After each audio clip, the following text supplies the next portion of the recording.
要说庐山最有名的诗句，除了李白的《望庐山瀑布》，就是苏轼的这首了。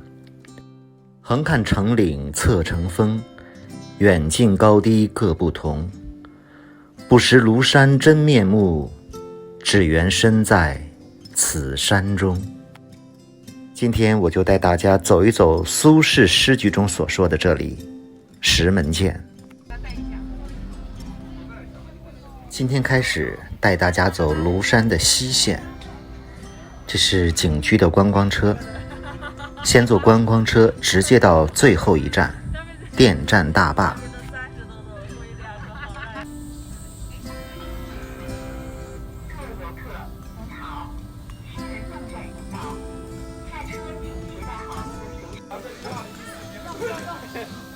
现在到了西线终点电站大坝，这里有个景区示意图，这个就是电站的大坝。从这里望向远处有几块巨石，形态各异，其中有块最著名的列宁石。这里有一座兴隆索道，收费的50元往返。这条索道下面是石门涧，石门涧应该算是西线第一景，但是去石门涧的人非常少，因为这里不但要坐索道下去，还要另外收费49元。之所以要去石门涧，第一是总听说石门涧才是西线的第一景，第二最吸引我的，很多人说石门涧就是苏轼的诗《题石林壁》里面横看成岭侧成峰，远近高低各不同，不识庐山真面目，只缘身在此山中。这首诗据说是苏轼在这里看到之后写下的诗。现在下了索道，往下要走200-300米，有一座石索桥。这座桥不小，从很多角度都可以看到它，甚至很多人坐索道下来就是为了在这个桥上走一走，就又返回了。从桥向侧面望去是铁船峰，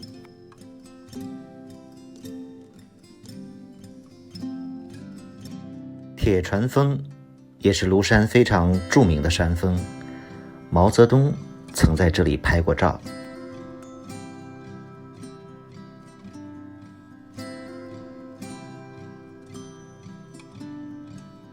从桥上往下面山涧望去，还有一座小桥，那下面就是石门涧。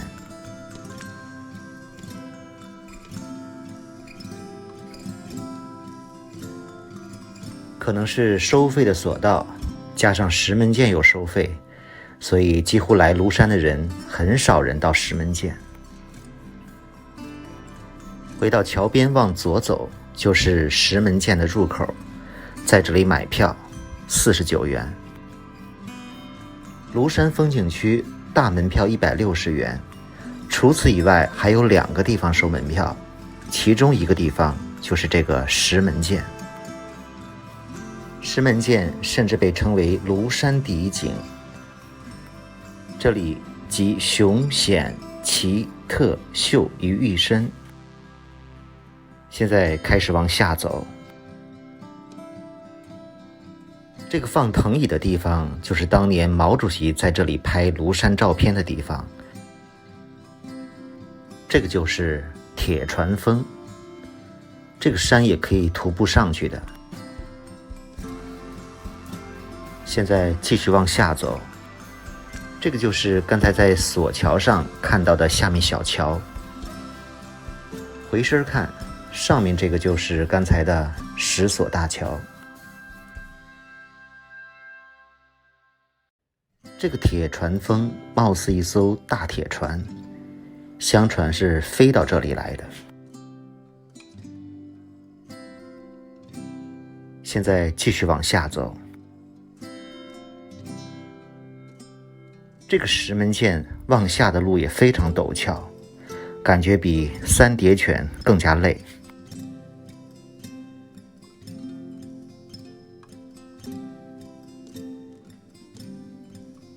一直可以看到对面的铁船峰。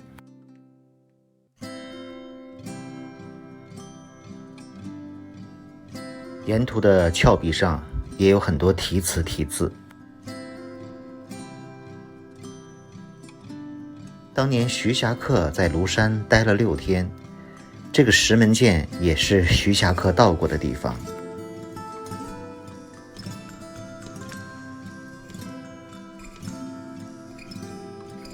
现在爬到了山涧的半山腰，和三叠泉相比，这里沿途的风光更漂亮一些。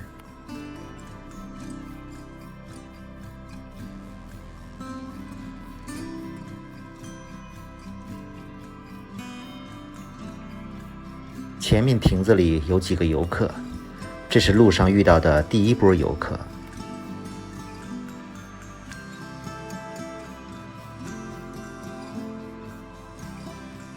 从山上流下来的小瀑布，高达100米。这个位置就是刚才几个游客待的小亭子上看到的景色。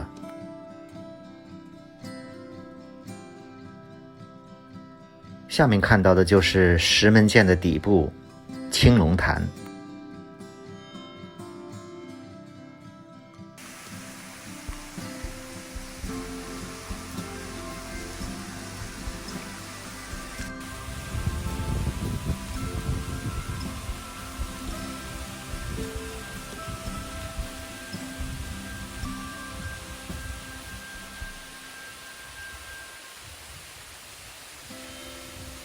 这就是青龙潭，四面都是高山绝壁。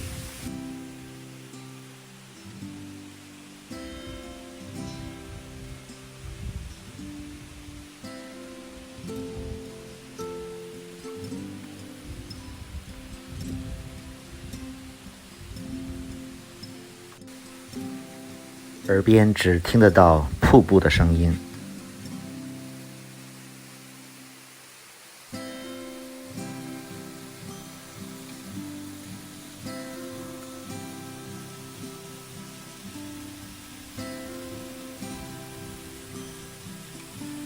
这个位置是一个绝佳的观赏地，可以看到很多山峰上的巨石，形态各异。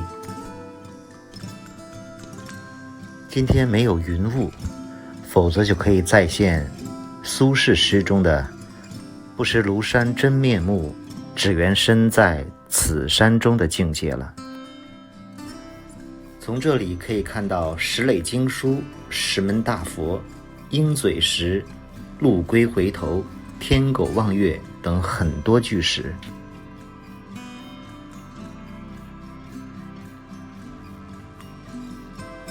前面那个凸起应该是鹰嘴石吧。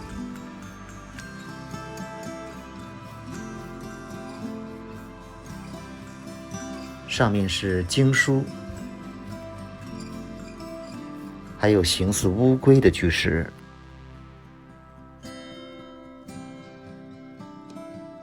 从刚才石门涧的售票处走到这里，大约用时40分钟。看路标显示，一直往前走大概2-3公里，有个出口，直接出去了。所以玩石门涧的人，这边是2个出口，自己考虑好怎么进出。我肯定最后还要返回去坐缆车。这上面记录的就是徐霞客当时到这里的一些记录。往前走，山涧里的一些景色还是很美的。在这个石门涧中有一个著名的石壁龙虎亭，我要走到那里。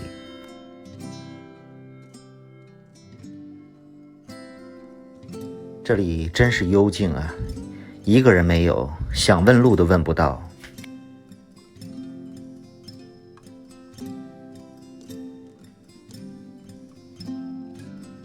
我想当年的徐霞客在这里游玩也是一个人吧。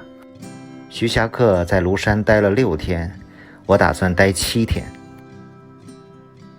这个位置看这个鹰嘴石更清晰。过了第3个小桥，终于看到这里有一个标识龙虎擎，这是一幅天然的石壁画，是当年李四光发现的。我们一起来看一看这个龙虎擎能不能找到龙和虎。左边是虎，右边是龙。天哪，这个比较难找。能看清吧？左边这就是向右扭头的老虎，右边是一个栩栩如生的龙的形状。别小看这个石壁画，据说当年评世界自然和文化遗产的时候，这个也起了大作用。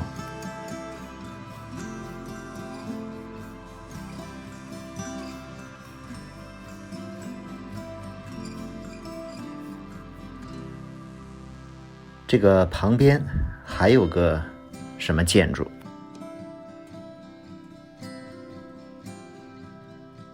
别出洞天，进石洞里看一看。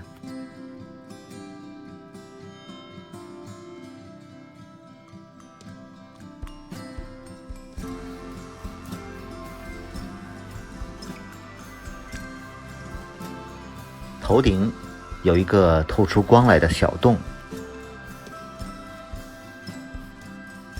走到这里，前面再走1-2公里就是出口了，打算往回走了。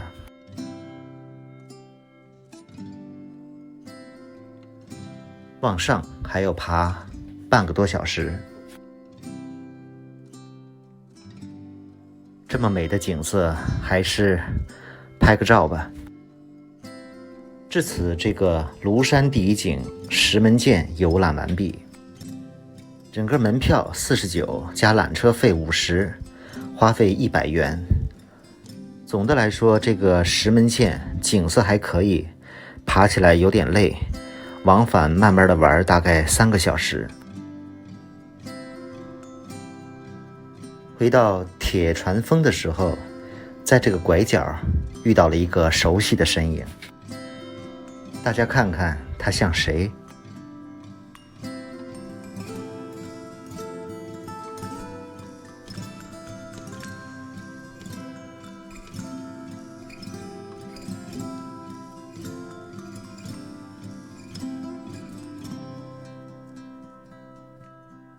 还是挺有意思的一次相遇。今天的石门涧就到这里，明天继续带大家去西线的其他景点。